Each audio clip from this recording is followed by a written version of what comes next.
And I continue on my exploration of Erica Kirk and my theory that she is, a piece of work, obviously, but actually one that was manufactured, one that was molded, one that was created by a larger conglomerate. But I specifically think it's her mother, Lori Franz Faye, I think that's how you say the name, that has a hand in her molding. And what you and I are witnessing on the other end of our little screens is actually a larger scheme, and I think a darker dynamic of mother-daughter relationships. So I've been exploring comparing Erica to Kim and Beyonce, and her mother Lori to the other mothers, Chris and Tina. So today I'm kind of bringing in a unusual angle that's actually going to focus on Beyonce and Kim in terms of their presentation. And Erica has not quite gotten there yet. I'm going to be talking about their racial presentation. But something in me thinks that this is also related to the occult practices, because I have a very deep sense that Beyonce, Kim, and Erica are all part of occult practices, and that their mothers are also participating and are aware that the connections that they've made in their network are kind of with these shits. So I'm going to be referencing a YouTuber I think is really great. She's really pulled back on posting on YouTube, but she has phenomenal videos. Her name is Noir. Tee space Noir. And she does an excellent review and analysis on pop culture. She may even be on here. She would do great on TikTok if she is. One of the things she has done very well is analyzing Kim Kardashian and Beyonce Knowles. And part of her commentary on the both of them is actually how they presented and appealed to the African American population and then the white population. And her point is basically they commodified their bodies and did it for profit. That's the long and the short of it, okay?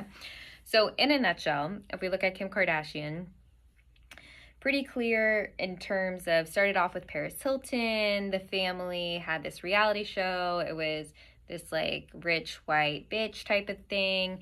But also Kim Kardashian had the sex tape with Ray J. So there was a lot of sensationalism, of course, on that interracial dynamic.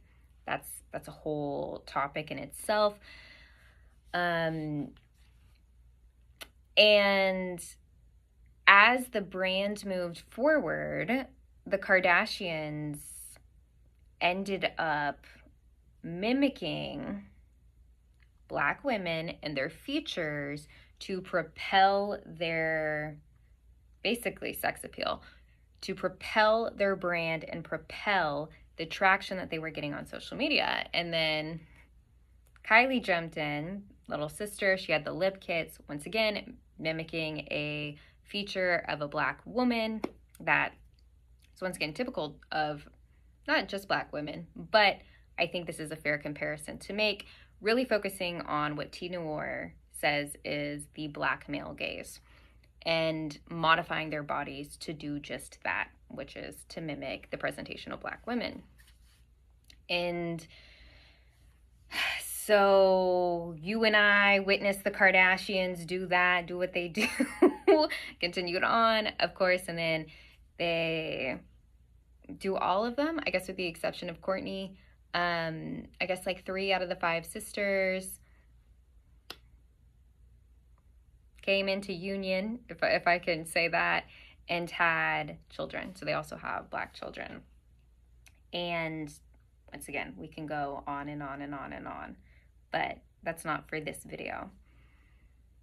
What I noticed, and of what T. Noir also pointed out, is that there was a shift in Kim's presentation, right? She got rid of the BBLs.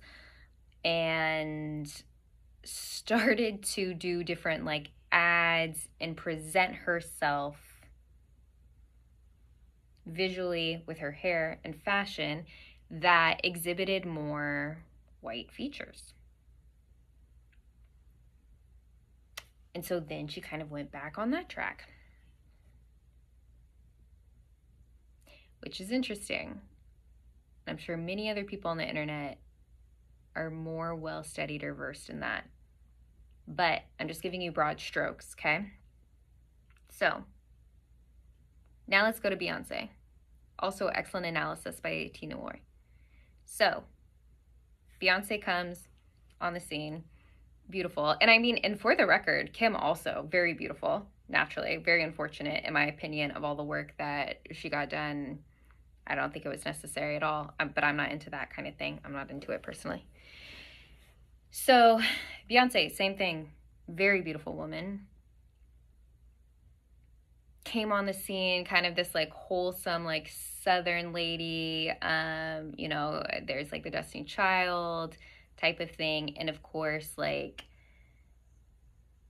recognized for certain features, like having like more of that, like the lighter color skin, this like longer, lighter color hair. So still kind of acknowledging some of the colorism within the Black community with her presentation and her rise. And then through her career, and if I have the timing on it, post her marriage with Jay-Z, especially during like, I mean, Lemonade is obviously the one to reference, really stepped into the Black power of the symbolism of her visual media, like that visual music video she had. I don't know if that's the correct term, but she also had the Black Panther references, like at the Super Bowl, the fist, all of these visual symbolisms, the rhetoric, the analogies, all of this was in line with Black power. And then it was recent, we saw the shift with the, what is it, like the disco? I didn't care for the album, if I'm going to be honest with you. What's that, like kind of like the disco, like house type of music, but also the country album. And in the country album is when we saw the other shift, and she gave us that like white platinum hair. She was like on the horse and she had the American flag. And she caught so much heat for this, right? And then it was Tina Noir who brought up an Instagram post where she was like, you know, I hope one day we don't even acknowledge race when it comes to musicians pursuing like different genres. Which is very interesting because previously so much of, I don't know if I could say brand, but so much of the presentation and the messaging was very specific to race and the empowerment of a race. And now there's all of these endorsements for the Democratic Party. You have like a country music album coming out. People were suspecting she had bleached her skin. Like everything was lighter and whiter.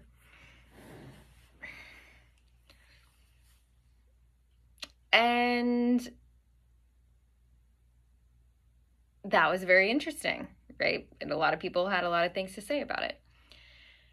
So I don't have much to say about Erica, other than I probably would assume if Erica had made it in reality TV or something in the sorts of pop culture or media, we would see some sort of like culture vulture thing from her, because the reality is so much of the culture in the United States of what's deemed like cool or hip has African American roots and influence. Like, that's namely what the culture is. So I imagine that if Erica basically was able to break a role in something of the sorts of reality TV, of movies, of music, of perhaps fashion, we would have seen or witnessed something of the sort. But since that didn't work out for her, she ended up in the backdrop of politics and the church, you know. We got the nice, wholesome church lady, long blonde hair, blue eyes, you know. So she didn't have any faux pas, at least yet, that we see with Kim and Beyonce. And of course, just to make a comparison, because that's what I'm doing here, is now that Erica has this DOD position and like all of these connections with Trump, we know Beyonce had all the connections with the Democratic side of things. But I will say, do you remember when Kim went and studied law, like got a law degree, and then she went to Trump to talk about the prison system and about making changes of who was incarcerated and why? And if I'm not mistaken, I believe it was for charges with marijuana and getting those people out, and then also reducing the severity of the charges and the time that different men and women were being charged with. Do you remember that? Do you remember that little era of Kim? And we thought things were like happening and she was getting a little bit more serious. So, I am saying this with humility and just recognizing my own like inefficiency. Like, I'm not proficient in the occult. Okay, not at all. I know a little of different things here and there that I've studied, but I certainly don't feel qualified to really speak on it extensively. But I cannot shake that there is something specific with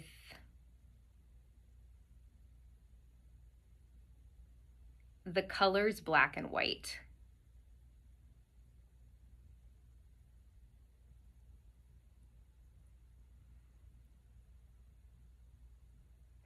There's something very specific there. And I think that what is being toyed and manipulated with is the racial polarity and distinction of the whites and the blacks.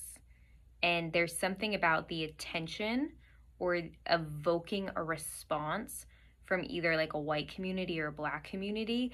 I am just throwing this out there. I sense that there is a specific orchestration or a specific movement or ritual of taking a certain population that has a color and creating something to garner attention or to be sensational or to be provocative that is then used for something else.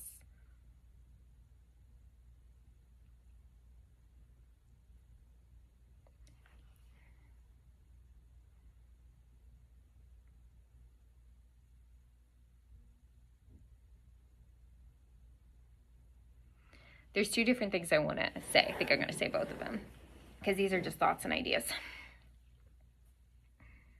One thing that was brought to my attention is dominoes. And I was like, this is interesting. Why am I curious about dominoes? But I want, as a side note, your curiosity, like that innocent, pure curiosity, like I wonder, is always God. Always God. God is communicating to you through curiosity. Always. So whenever you're curious about something, that's like really, I feel like when you're connecting, like you're kind of having this beautiful like rendezvous with the divine. So I was like, dominoes, this is really interesting. And I learned that dominoes actually, oh, my little light, hold on. Well, I guess you can see what I look like without a ring light. Oh goodness. Okay, we're just gonna go without a ring light. So dominoes actually originated from that word, a priest class, I believe, in Italy. And what it's in reference to is actually the garb. It was dark hoods with like a white background, or dark hoods and like white eyes. I was like, God damn, this is wild. So I'm going to put a pin in that because I think that's something I will build on, but I did want to speak and just introduce it here.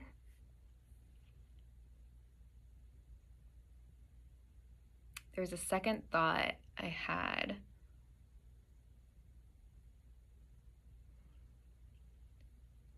I mentioned this in another video. So one of the things we have to keep in mind with the occult and black magic, dark magic, is, to put very simply, there is the life impulse and there is the death impulse. When you are one with God, when you are walking with God, where if you believe in Christianity, if you have Christ within, if you are kind of a philosopher, new ager, if you believe in the enlightened path, the Buddha path, whatever it is that you subscribe to, when you have God reside in your heart and you are walking and pursuing that, that is life. There is eternal life there. When you are not one with God, what ends up happening is you become part of the death stream. And this ends up being evil. And this is where the path is devolving. It's degenerate. The behavior becomes degeneracy. And what ends up happening here is it becomes vampiric and parasitic. Why is it vampiric and parasitic? Because evil is literally dying. It cannot sustain. It does not have life. So it takes from others. It feeds from others. It does damage and weird things and weird rituals and horrendous acts to get energy to feed itself, because it's not with God that has a spiritual enlightenment, that has eternal life to it, that has a whole process. Now, this is actually much deeper and sophisticated. I learned from Gigi Young, but for the sake of this video, I have to keep it very broad. So when we're talking about occult practices or dark magic, there is no God that resides in them. So what they are doing is they're trying to continue to sustain, continue to live, because they are dying. Evil is lived backwards. It's devolution. It's degeneracy. So since they are not part of the process of having God within, of having eternal life, of walking the path of resurrection, that there's more life after this body, they are doing everything that they can to live or survive, and it becomes very material. This is what in anthroposophy they refer to as materialists, because they're not in tune to the stream of eternal life, of spiritual life, of resurrection. That's not existent for them. So how they deal, how they continue on, is they feed off others like you and me. They steal energy, they steal destinies, and they have to take external things, externality, to manipulate, to generate energy. When you are with God, it's internal. It's an internal process that brings God in, that has God live through you, and you live on past this physical form. That is not there within. So it's an external thing. This is why they do rituals. This is why they have symbols.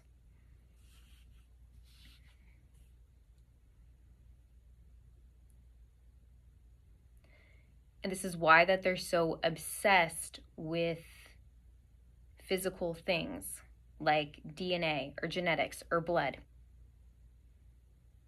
or sacrifice, because they're not going through their own internal process of like life and death and resurrection and redemption. So, what I think is happening with these women, and once again, this is strictly just my thoughts, where my mind and ideas are going, is I think that there is some sort of ritual or string that's being pulled with this polarity of white and black. And of course, we could get into more of like light and dark and like all that kind of stuff. But I think that there is something specific with like pulling the attention, the gaze, the energy of the white population, or pulling the gaze and the energy of the black population. And it's like they're using these women to evoke something from each or both. And then they feed off of that. They create the ritual to feed off of that, or they use it to open things and to conjure, and that's a whole nother conversation. What I do know is from the lens of anthroposophy, and that I can talk about that another day.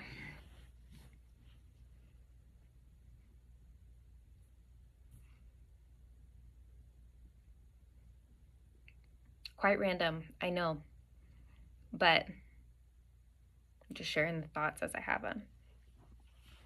And it's very interesting. My light went out, but you know what's one to do. We just keep going on. Okay, well, that's what I have for today. These are,